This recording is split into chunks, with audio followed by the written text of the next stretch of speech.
মিলনের চেয়ে বেশি সুখ এই পৃথিবীতে আর কোনো জায়গাতে নেই। রাজবাড়িতে এক ভদ্র মহিলা গেছে ডক্টরের কাছে, পরীক্ষা নিরীক্ষা করে দেখে পেটের মধ্যে 7 মাসের বাচ্চা। স্বামী গেছে বিদেশ 14 মাস আগে। 14 মাস আগে স্বামী যদি বিদেশ যেয়ে থাকে, তাহলে এই যে 7 মাসের বাচ্চা পেটের মধ্যে আসলো কিভাবে? ওই যে ইউপি ইউনিয়ন মেম্বারের ছেলে এই কাজ করছে। স্বামী গেছে বিদেশে, এদিক দিয়ে মেম্বারের ছেলের সাথে ইটিস পিটিস সম্পর্ক। ফাইনালি 3 লাখ টাকা দিয়ে মীমাংসা করছে যে যা কিছু হয়েছে সব ভুলে যাও। মেম্বারের ছেলে বলতেছে এই যে 3 লাখ টাকা দিলাম, আমি তোমারে নিব না। মেম্বারের ছেলেও নিবে না। এখন এদিক দিয়ে বিদেশি স্বামী, সে বলতেছে আমিও নিব না, কারণ এই যে গর্ভের সন্তান এটা তো আমার না। এই অবস্থায় এই মেয়ে যাবে কোথায়? এলাকার মধ্যে হইচই পড়ে গেছে।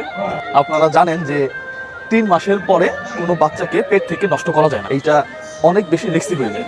আর অলরেডি 7 মাস হয়ে গেছে, মানে 7 মাসে ওর হাত পা সবকিছু গলাইছে, এখন শুধুমাত্র পূর্ণাঙ্গ হয়ে বের হয়ে আসবে।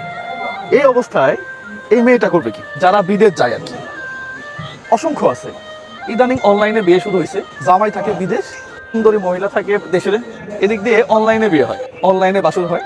এই হচ্ছে একটা বিভ্রান্তমূলক অবস্থা। এখন আপনি একটা মেয়েকে বিয়ে করলেন, বিয়ে করার পরে একটু কিছু চাহিদা আছে নাকি? মানে আপনি বিয়ে করলেন, 7-8 দিন থাকলেন, এরপরে চলে গেলেন দেশের বাইরে, 5 বছর পরে আসলেন। আর আপনার বউ যখন অন্য ওই যে মেম্বারের ছেলের সাথে এক্সপিরিয়েন্স করবে, তখন আপনার খুব খারাপ লাগবে। দেখেন বিদেশি ভাইরা, আপনারা কি সবসময় ওই রেভিডেন্স যোদ্ধা হয়ে থাকবেন? মানে আপনাদের পরিচয় হবে আপনারা রেভিডেন্স যোদ্ধা, আপনারা দেশের জন্য কাজ করতেছেন, এটাই কি আপনাদের পরিচয় হবে? নাকি আপনি কারো বাবা হবে? অনেক বিদেশি ভাই আছে, বাচ্চা ছোট রেখে গেছে, 10 বছর পরে আসছে, বাচ্চা বাপকে চিনে না। তাহলে কি লাইফে টাকাই সব? লাইফে কি টাকাই সব? আপনার যদি বিদেশ যাওয়ার ইচ্ছা হয়, আপনি বিয়ের আগে যান, সমস্যা কোথায়?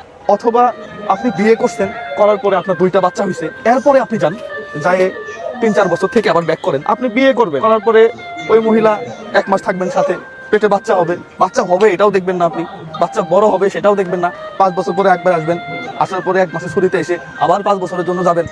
এটাই কি জীবন? আমাদের নবী কারীম সাল্লাল্লাহু আলাইহি ওয়াসাল্লামকে এক সাহাবী বলতেছে যে আমি নতুন বিয়ে করছি যুদ্ধের ময়দানে। আমাদের নবী কারীম বলতেছে আগে সংসার সামলাও, আগে তোমার বউয়ের কাছে যাও, এরপরে তুমি এসে আবার যুদ্ধে জয়েন করো। আর আমরা যেটা করতেছি, আমরা জীবনের জন্য যুদ্ধ করতেছি, আমরা রেভিডেন্স যোদ্ধা হইতেছি, পরিবারের খেয়াল নাই। ইদানিং ওই যে প্রবাসীদের বউকে নিয়ে অনেকেই অনেক ধরনের কটূক্তি করে, এটা দেখা যায়, সামাজিকভাবে খারাপ দেখায়। সুখের কথা চিন্তা করেন এই দুনিয়াতে, তাহলে স্বামী স্ত্রীর মাঝখানে একসঙ্গে থাকার যে সুখ, এর চেয়ে বড় সুখ এই পৃথিবীটার নেই। আপনারা দিনের পর দিন ফ্যামিলি রেখে, পরিবার রেখে দেশের বাইরে থাকেন, আপনাদের জন্য এই দেশটা সচল হয়ে আছে, অসংখ্য পরিবার চলতেছে, তারপরেও নিজের কথা ভাবতে হবে ভাই, নিজের কথা ভাবতে হবে। পৃথিবীতে সন্তান, পরিবার, বউ, বাবা মা, এর চেয়ে আপন, এর চেয়ে নিকটবর্তী কোনো মানুষ এই জায়গাগুলোতে থেকে এর চেয়ে বেশি সুখ আপনি অন্য কোথাও পাবেন না। আসসালামু আলাইকুম।